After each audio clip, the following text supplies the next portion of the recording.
আমার নাম আলকা। সবাই আমাকে অনু বলে ডাকেন। আমার উভয় ছেলে বাড়িতে স্বামীর সামনে অনু বলেই ডাকেন। তাদের দাবি যে আমি কোনোভাবেই তাদের মা লাগি না, আমি তাদের সমবয়সী লাগি। অন্যদের সামনে অবশ্যই মা বলে ডাকেন। একটি গল্প রয়েছে আমার ছেলেদের সম্পর্কে, যা স্বামীর সামনে চলন্ত ট্রেনে দুই পুরুষ দ্বারা প্রেমের গল্প। আমি স্কুল পাস করেছি এবং কিছু মাসের মধ্যে একটি সরকারি অফিসে কাজ করা একজন ক্লার্কের সঙ্গে বিয়ে করে ফেললাম। যেমন সাধারণত সব মেয়েদের ক্ষেত্রেই হয়, বিয়ের আগে অনেক ছেলেদের এবং পুরুষদের সাথে আমার শরীরের খেলা হয়েছে। কিন্তু আমার ভাগ্যে ছিল না। আমি আমার একজন বন্ধুয়ের বাবাকে খুব পছন্দ করতাম এবং তার সঙ্গে প্রেম করার জন্য প্রস্তুত ছিলাম। একবার তাকে পুরো সুযোগ পেলাম, আমরা প্রায় 2 ঘন্টা একা একসাথে ছিলাম। কিন্তু তার সাহস হল না যে আমাকে প্রেম করতে পারে। আমার স্বামীর ভাগ্য কি নয়! প্রথম রাতেই 3 বার প্রেম করলাম। সত্যি বলছি, আমার স্বামী খুব আনন্দ দিয়েছিল। আমি আমার সব পুরানো প্রেমিককে ভুলে গেছি। বিয়ের 6 বছরের মধ্যে আমি গুপ্তাজির 2 ছেলেকে জন্ম দিলাম। দ্বিতীয় ছেলের জন্মের 1 বছরের মধ্যে আমার স্বামী বর বাবু হয়ে গেলেন। কিন্তু একই সময়ে স্থানান্তরও হল। একটি ছোট শহর থেকে আমরা লখনউ এসে গেলাম। আমি এবং আমার স্বামী উভয়ের জন্যই লখনউ একটি খুব বড় শহর ছিল। নতুন মানুষ, নতুন জায়গা। সেখানে একজন ব্যক্তি আমাদের অনেক সাহায্য করেছিল। এখানে বলে দিই, আমার স্বামী পীর ব্লু ডিতে বড় বাবু ছিলেন। সাহায্যকারী মানুষের নাম ছিল রাঘব। আমার স্বামী তার সাথে আগে অনেকবার মিলিত হয়েছিলেন, তাই তিনি রাঘবের সাহায্য নিয়েছিলেন। স্থানান্তরের পর গুপ্তাজি প্রথমবার লখনউ আসলে রাঘব তাকে নিজের বাড়িতে রেখেছিলেন। একটি সুন্দর সমাজে 3টি কামরার বাড়িও ভাড়ায় দিলেন। 1 মাসের পর গুপ্তাজি আমাদেরও লখনউ নিয়ে আসলেন। আমি রাঘব এবং তার পরিবারের সাথে প্রথমবারই দেখা করছিলাম, কিন্তু রাঘব আমাদের সঙ্গে এমন আচরণ করছিল যেন আমাদের কয়েক বছর ধরে জানতেন।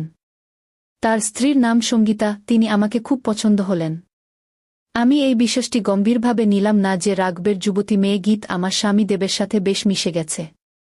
একদিন দুপুরে আমরা এবং সঙ্গীতা বাড়িতে একা ছিলাম। তিনি আমাকে 1 থেকে 1-2 বছর পাড়া ছিলেন। সঙ্গীতা, অনু, তুমি এত সুন্দর কেন, তবে তোমার শরীরের দিকে কেন দৃষ্টি দিচ্ছ না? যদি এমন চলতে থাকে তবে কয়েক মাসের মধ্যে তুমি আমার দিদি হয়ে যাবা। আমি বললাম, দিদি, যত পর্যন্ত বাচ্চারা হয়নি ততক্ষণ কেউ আমাকে দেখেনি। এখন 2টি বাচ্চা থাকার পর কে আমাদের দিকে তাকাবে? কিসের জন্য নিজের যুবকালীকে সংরক্ষণ করবে? সঙ্গীতা জানে না যে তুমি কত সুন্দর এবং মাধুর্যময়, কিন্তু তুমি এমন ঢিলেঢালা পোশাক পরিধান কর যে কেউ তোমার দিকে গতিবিধি করেনি। আমি চাইনি, কিন্তু সঙ্গীতা জিদ করে আমাকে একটি জিমে নিয়ে যাওয়ার জন্য। দুপুর 4 থেকে 5টার মধ্যে আমার বাচ্চাদের সঙ্গীতা নিজের মেয়ে গীত সামলাত এবং আমরা দুজন 1 ঘন্টা ব্যায়াম করতাম। আমি লক্ষ্য করলাম যে ব্যায়াম শেখার সময় সেখানে একজন প্রশিক্ষক আমাদের শরীরকে যেখানে সেখানে স্পর্শ করছিল। আমি সঙ্গীতার কাছে অভিযোগ করলাম। সঙ্গীতা বলল, স্পর্শ করলেই তাকে করতে দাও। আমাদেরও তো ভালো লাগে। যদি আমরা একটু ছাড় দেই তবে আমাদের প্রেমও করবে। দেখি না এই যুবক পুরুষটির শরীর কেমন সুন্দর, তোমার গুপ্তাজি খুবই সুন্দর যুবক। কিন্তু এভাবে যারা একাধিক মায়ের মতো 2টি বাচ্চাসহ, তাদের জন্য একটি মজবুত বুথের মতো পুরুষই খুশি করতে পারে। এসব কথা বলেই আসবে। আমি বললাম, চুপ থাকো। তুমিও প্রেম করতে চাও তো করো। আমি রাঘবকে কিছু বলবো না। তখন সে একটি কথা বলল যা আমি কখনো আশা করিনি। সঙ্গীতা তো বললে কিছু পরিবর্তন হবে না। তোমার রাঘব নিজে তার কাজের জন্য আমাকে বহু লোকের কাছে পাঠায়। অনু, আমি সত্যিই বলছি। সঙ্গীতার কথায় আমি রাগান্বিত হইনি। হ্যাঁ, এতটুকু হয়েছিল যে আমি প্রশিক্ষককে কখনো থামাইনি। সে ব্যায়াম শেখার অছিলায় শরীরকে স্পর্শ করতে থাকে। কিন্তু সে আমাদের মধ্যে কারোর সাথেই প্রেম করার কথা বলেনি। 3 মাস চলে যেতে আমি আমার শরীরে নিজে বেশ পরিণত হতে লাগলাম। আমরা সেখানে 3 মাস আরও প্রশিক্ষণ নিয়েছিলাম, তারপর বাড়িতেই ব্যায়াম শুরু করে দিলাম। গুপ্তাজি বলাতে শুরু করলেন যে আমার সঙ্গে প্রেমে এখন তাদের যে আনন্দ আসে সেটা আগে কখনোই আসেনি। প্রথমে কখনো না আসা সেই সময় আমি এক বিষয়ে আস্থাবান ও প্রসন্ন হচ্ছি। রাঘব আমার বাড়িতে আসায়ও অনেক বেড়ে গেছে। আগে আমার জন্য শিশুদের জন্য উপহার আনত, কিন্তু এখন অনেক ইচ্ছে পেয়েছি উপহার আনতে। এবং সে সেটা দ্রুত করার চেষ্টা করছে। কিন্তু সে একবারও আমার প্রতি প্রেমের অভিব্যক্তি প্রকাশ করেনি, না সে কখনো আমাকে স্পর্শ করার চেষ্টা করেছে। হোলি উৎসবে শুধু কালো রং লাগানোর সময় আমি দেখেছিলাম গীতা গুপ্তাজির প্রতি অনেক ভালোবাসা দিয়ে রং লাগাচ্ছে। আমি কিছুটা পৃথক হয়ে গিয়েছিলাম। আমি গুপ্তাজি অথবা গীতা অথবা সঙ্গীতার সঙ্গে এই বিষয়ে কিছুই বলিনি। আমার মনে হয়েছিল গুপ্তাজি এবং গীতা সম্ভবত প্রেমে পড়ে গেছেন। রাতে আমি গুপ্তাজির সঙ্গে কিছুই বলিনি, কিন্তু যখন সে আমাকে প্রেম করছিল তখন আমি স্থির করেছিলাম যে প্রথম সুযোগ পেলেই রাঘব অথবা অন্য কাউকের সঙ্গে প্রেম করব। আমাকে দ্বিতীয় পুরুষের প্রয়োজন অনুভব হতে শুরু করেছিল। তখন পর্যন্ত আমার এবং সঙ্গীতার বন্ধুত্ব 2 বছর চলে গিয়েছিল। সঙ্গীতা কখনো আমাকে তার জিমের ট্রেনার অথবা অন্য কারো সঙ্গে প্রেম করার কথা বলেনি, কিন্তু সে প্রায়ই অন্যের সঙ্গে প্রেমের কাহিনী শুনতে বেশ উপভোগ করত। সঙ্গীতার মতে সে বিয়ের আগে 2 জনের সঙ্গে এবং পরে আরও 2 জন পুরুষের সঙ্গে প্রেম করেছে এবং তার স্বামী রাঘব সব কিছু জানত। হোলির 2 মাস পর একটি অন্ধকার দিন গুপ্তাজি বললেন যে তার ছুটি মঞ্জুর হয়েছে। তিনি বললেন যে আগামী সপ্তাহে আমরা প্রথমে গুয়াহাটি যাব এবং পরে দার্জিলিং। 2 দিন পর কিভাবে তিনি আমার সঙ্গে শ্বশুরাল যান তার কোনো খবরই আমাকে দেয়নি। রাতে আমি জিজ্ঞেস করলাম, গুপ্তাজি, এই সফরে কি শুধু আমরা দুজনই যাব? শিশুদের বাবার সঙ্গে থাকছে। আমি খুব জোরই শিশুদের সঙ্গে নিয়ে যাওয়ার বিষয়ে। কিন্তু গুপ্তাজি তার জিদে অন রইলেন। পরবর্তী শনিবার সকালে আমরা নতুন দিল্লি পৌঁছলাম এবং দুপুর 2:00টায় একটি ট্রেনের কামরায় ঢুকলাম। গ্রীষ্মের মাস ছিল, কিন্তু কামরায় ঢুকতেই আমার পুরো দেহ প্রায় গরম হয়ে গেল। আমি আগে বহুবার ট্রেনে বসেছি, কিন্তু সেদিন যে কামরায় ছিলাম সেখানে আগে কখনো বসিনি। আমার আসনে বসে সামনে একটি আসন খালি ছিল। গুপ্তাজি বললেন, আমরা রাজধানী এক্সপ্রেসে বসেছি। তিনি আরও বললেন, এটি সবচেয়ে দামি ট্রেন। আমি বললাম, আমি এত খরচ করার প্রয়োজন কি? গুপ্তা, যেখানে অন্য ট্রেন 4:00 থেকে 4:02 ঘণ্টা সময় নেবে, এই ট্রেন আমাদের 2-6 ঘণ্টায় পৌঁছে দেবে। সত্যি বলছি, এটি সত্যিই ভাল লাগবে। আমি তখনই ভালো লাগবে যখন আমি বেঁচে থাকব। এই ঠান্ডায় আমি তো মারা যাব। আমি বলা শুরু করছিলাম যখন পর্দা সরিয়ে 2 জন যুবক ভেতরে ঢুকল। একজন উপরের বেড থেকে একটি কম্বল কেটে নিয়ে আমার উপর ঢেকেছিল। সে বলল, ম্যাডাম, ভয় পাবেন না। আমরা আপনাকে কোনো ক্ষতি করতে আসিনি। এটি আপনার জন্য, কম্বল জড়িয়ে নিন। অল্প সময়ের মধ্যেই আপনি গরম হয়ে যাবেন।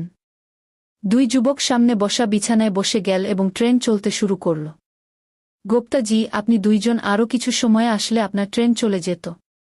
এক যুবক বলল, আমাদের ভাগ্য এত খারাপ নয় যে আপনি 2 জনের মতো সুন্দর জুটির সঙ্গে সময় কাটানোর সুযোগ ছেড়ে দেব। আমরা গুয়াহাটি যাচ্ছি। আপনি 2 জন গুপ্তাজি, আমরাও গুয়াহাটি যাচ্ছি। দ্বিতীয় যুবক বলল, এটা ভালো, এই যাত্রা মজাদার হবে। গুপ্তাজি লক্ষ্য করলেন, কিন্তু না জানার কারণে আমি স্পষ্ট দেখতে পাচ্ছিলাম যে দ্বিতীয় যুবক আমাকে লক্ষ্য করে সংকেত দিয়েছিল। আমি মনে মনে বলেছিলাম, যদি তোমাদের মধ্যে সাহস থাকে, তবে আমি আমার স্বামীর সামনে তোমাদের সঙ্গে চলন্ত ট্রেনে প্রেম করতে প্রস্তুত আছি। আমি লক্ষ্য করলাম, একজন 2.5 থেকে 2.6 বছরের এবং অন্যজন 2.8 থেকে 3.0 বছরের ছিল। 2 জনের শরীর আকর্ষণীয় ছিল, কিন্তু তাদের মধ্যে কেউ গুপ্তাজির মতো সুন্দর ছিল না এবং না রাঘবের মতো ভালো, কিন্তু সোনালি ছিল। আমার সাথে ছিল 2 ছেলে ছিলেন। তারা বেশ ভালো লাগছিল, প্রায় একে অপরের সাথে কথা বলছিলেন। তারা সিল্কের পাঞ্জাবি পরা ছিল এবং তাদের গতে সোনালি মালা ছিল। 2 হাতেই 5টি করে আংটি পরা ছিল। তারা তাদের বড় একটি সুটকেস পার্কের নিচে রেখেছিল এবং একটি করে ব্রিফকেস পাশে চাপিয়ে রাখে। তারা আমাদের সামনে বসেছিল, স্পষ্ট দেখা যাচ্ছিল যে তারা খুব ধনী। আমি নীরবে বসেছিলাম এবং শুনছিলাম। তারা গুপ্তজিকে কথায় ব্যস্ত রেখেছিল। গুপ্তজি থেকে তারা সমস্ত তথ্য সংগ্রহ করে নিয়েছিল, যে আমরা কোথায় থাকি, গুপ্তজি কোথায় কাজ করেন ইত্যাদি। নিজেদের সম্পর্কে তারা বলেছিল যে তারা সুপারি ব্যবসা করেন এবং উত্তরাঞ্চলের রাজ্যে সুপারি সরবরাহ করে। প্রতি মাসে কমপক্ষে 2 বার দিল্লিতে আসেন, নতুন অর্ডার নেন এবং পুরানো বকেয়া আদায় করেন। তারা বলেছিল যে তারা 2 ভাই। বড় ভাইয়ের নাম শিবপাল এবং ছোট ভাইয়ের নাম ভূষণ। তাদের মধ্যে আমার বড় ভাই শিবপালের প্রতি বেশি আকর্ষণ হল। ওয়েটার প্রথমে আমাদের 4 জনকে পানির বোতল দিয়েছিল। ওয়েটার চায়ের ট্রে নিয়ে এলে তারা আমাদের জন্য চা তৈরি করেনি। চায়ের কাপ আমার হাতে ধরার সময় ছোট ভাই আমার আঙুলগুলো চেপে ধরেছিল। আমি হাসছিলাম না, আমার মুখশ্রী পরিবর্তিত হল। আমরা চা পান করলাম। আমাকে বাথরুম লাগছিল। আমি আস্তে করে গুপ্তজিকে বললাম। আমরা 2 জন নিজেদের সিট থেকে উঠে দাঁড়ালাম। গুপ্তজি প্রথমে পর্দা সরিয়ে বাইরে গেলেন। সাথে সাথে ছোট ভাই আমার হাত চেপে ধরল। তুমি অনেক সুন্দর। আমি হাত জড়ানো ঠেলে বেরিয়ে পড়লাম। আমার গুপ্তজিকে কোনো অভিযোগ ছিল না। 1-0 মিনিট পর আমরা ফিরে এলাম। ফিরে আসার সময় আমি তাদের থেকে দূরেই ছিলাম। ট্রেনটি চালু হওয়ার 1 ঘন্টার বেশি হয়ে গেছে। এখন আমি আর ঠান্ডা অনুভব করছিলাম না। আমি কম্বলটা সরিয়ে দিয়েছিলাম। তারা ফের গুপ্তজিকে কথায় ঝাঁপিয়ে পড়েছিল। শিবপাল বলল, আপনার মতো সরকারি অফিসে কাজ করা অনেকের সাথে আমার পরিচয় হয়েছে। সত্যি বলুন গুপ্তজি, এই রাজধানী ট্রেনে গুয়াহাটি আসা যাওয়ার খরচ, 1 সপ্তাহের ভালো হোটেলে থাকার খরচ আপনি নিজের বেতনের টাকায় পাল্টাতে পারবেন না। তাহলে কে আপনার খরচ বহন করছে? গুপ্তজি অনেক বলার পরেও বললেন যে তিনি নিজের টাকা দিয়ে সব খরচ বহন করছেন, কিন্তু তারা বিশ্বাস করতে চাইলেন না। ভূষণ বলল, ঠিক আছে, আপনি বলতে চাইলে বলবেন না, কিন্তু আমরা নিশ্চিত বলতে পারি যে আপনার ছুটির পুরো খরচের দায়িত্ব নিশ্চয়ই কোনো ঠিকাদারই নিচ্ছে। কিন্তু আপনি কি কখনো ভেবে দেখেছেন সেই মানুষটি আপনার উপর কমপক্ষে 2,000 টাকার খরচ কেন করছে? জানা ট্রেনের টিকেটের টাকা বা হোটেলের খরচের ব্যবস্থা গুপ্তজি নিজেই করেছেন কিনা, অথবা রাঘব অথবা অন্য কোনো ঠিকাদার? গুপ্তজি সোজা জবাব দেননি। কথা ফের ধনবৃত্তি উপার্জনের পদ্ধতিতে ফিরে আসে। গুপ্তজি, আমরাও অনেক পড়াশোনা করি, কঠোর পরিশ্রম করি, কিন্তু কিছু লোক বাদ দিলে বাকি সবাই গরিবই থাকে কি? শিবপাল বলল, পড়াশোনা করা গুরুত্বপূর্ণ, কিন্তু সফল হতে হলে আরও কিছু প্রয়োজন কি? শিবপাল আমার দিকে তাকিয়ে বলল। আমি নীরব থাকতে চাইছিলাম না। পড়াশোনা ও পরিশ্রম ছাড়া আর কি দরকার? শিবপাল বলল, ভালো ভাগ্য, এবং তার চাইতেও গুরুত্বপূর্ণ হল সঠিক সময়ে সুযোগের পূর্ণ উপকার পাওয়া গিয়ে। ভালো ভাগ্য তো আমাদের বুঝতে পারলাম, কিন্তু সুযোগ কাজে লাগানো বলতে কি বোঝাচ্ছেন? আমি বললাম। 2 ভাই একে অপরের দিকে তাকালেন। ভূষণ বলল, ম্যাডাম, আপনি নিশ্চয়ই সবসময় শাড়ি পরিধান করেন। আপনি জানেন যে সারাদিনে সেকেন্ডে একবার আপনার আঁচল আপনার কাঁধ এবং বুক থেকে সরে যায়। আমরা আপনাকে 500 দেব, তবুও আপনি সুযোগ কাজে লাগাচ্ছেন না। আমাদের বাড়ির কোনো মহিলা হলে, গুপ্তজি একবার বললে, আঁচল পরে গিয়ে 500 নিয়ে নিত। কথা সত্যি ছিল। আঁচল এমনই বারবার উপর থেকে হরহর করে পড়ে কি? শিবপাল বলল, চলেন আমরা আপনাকে আরেকটি সুযোগ দিই। 500 নয়, 1000 দেবগু। আঁচলকে নিচে ফেলতে দিন ঘে। 1000 ছোট পরিমাণ নয়, শিশুদের পুরো মাসের দুধের খরচের চেয়ে বেশি। আমি গুপ্তজিকে চোখের ইশারায় জিজ্ঞেস করলাম। তিনি না বললেন না, না অতিক্রম করলেন। আমি আঁচলে হাত লাগালাম না, দেহটাকে একটু নড়ে উঠালাম এবং আঁচল নিচে পড়ল। 2 ভাই আমাকে দেখছিল। আমি তাদের সামনে প্রথমবার হাসলাম। আমি মনে করি এই প্রথমবারেই আপনাদের দেখছি। ভূষণ বলল, এটা সত্য নয় গি? ঘরে স্ত্রী, বোন, ভাইপো এবং মন আছে। বাইরে থাকলে অনেক দিন এমন হয় না যখন আমাদের সাথে মহিলা না থাকে গু। গত পুরো রাত একু।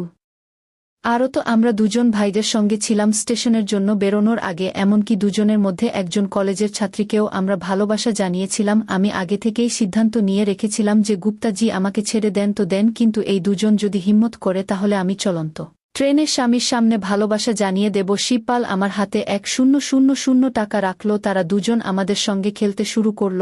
আমিও এই খেলায় মজা পেতে শুরু করেছিলাম। আমার কথা শুনে ভূষণ আমাকে দেখিয়ে তার ব্রিফকেস খুলল। ব্রিফকেসে নোটের বান্ডেল ছিলই, তাতে কিছু জাগাজিনের মতো বইও ছিল। সে একটি বই বের করে গুপ্তাজিকে দিল। শিবপাল, তোমাদের 2 জনকে একটি রাজের কথা বলি। আপনারা কেউ কাউকে বললে তাড়াতাড়ি কেউ বিশ্বাস করবে না। আমি কোনো রাজ্যের কথা বুঝতে পারছি না। ভাইয়ের বিয়ে আমাদের 5 বছর আগে হলো।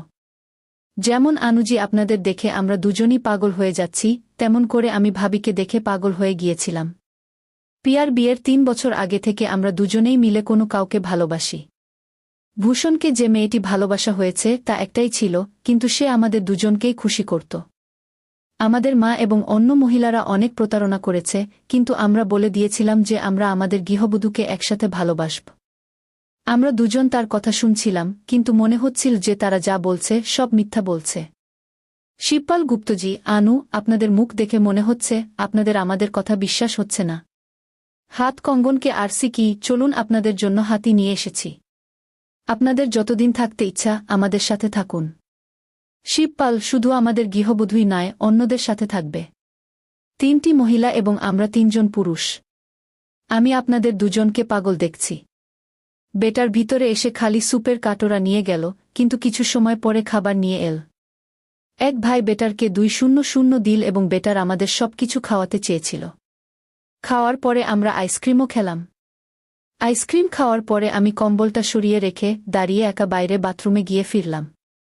শিবপাল আমাদের রাতে বিঘ্ন করতে দেবে না। আমি গুপ্তজির দিকে তাকালাম।